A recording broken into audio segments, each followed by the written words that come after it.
വെളുക്കാൻ തേച്ചത് പാണ്ടായെന്ന് പറഞ്ഞതുപോലെയായി guys എന്റെ അവസ്ഥ. ഒരു ഹെയർ കട്ട് ചെയ്യാന്ന് കരുതി പിൻട്രസ്റ്റ് നോക്കി സംഗതി ഇങ്ങനെ ഒരു ഹെയർ സ്റ്റൈൽ കണ്ട് ഇതൊന്ന് പരീക്ഷിക്കാന്ന് കരുതി. നമ്മുടെ പ്രമുഖ ബ്യൂട്ടി സലൂണിലൊക്കെ അന്വേഷിച്ചപ്പോഴോ ഒടുക്കത്തെ റേറ്റും. ഇപ്പൊ തോന്നി MBA പഠിച്ച സമയത്ത് ഇതുവല്ലം പഠിച്ചാൽ മതിയായിരുന്നു. അങ്ങനെ ഡെസ്ക് പഠിച്ചിരിക്കുമ്പോഴാണ് കെട്ടിയവന്റെ മുടി വെട്ടിക്കുന്ന സലൂൺ യൂണിസെക്സ് ആണല്ലോ എന്ന് ഓർത്തത്. പിന്നെ ഒട്ടും താമസിച്ചില്ല, വണ്ട് നേരെ അങ്ങോട്ട് വിട്ടു. അതാവുമ്പോ 500 രൂപയ്ക്ക് പണി നടക്കും. ചെന്നതും ഫോട്ടോ കാണിച്ച് കാര്യം പറഞ്ഞു. മൂപ്പരിതാ ഇപ്പൊ ശരിയാക്കി തരാന്ന് പറഞ്ഞ് കത്രിക എടുത്ത് പണിയും തുടങ്ങി. പടച്ചോനെ നിങ്ങൾ കാത്തോളിന്നും പറഞ്ഞ് ഞാനും ഇരുന്നു.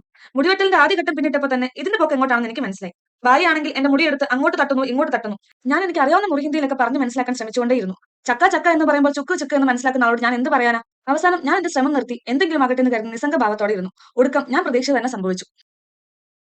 நான் கேட்டது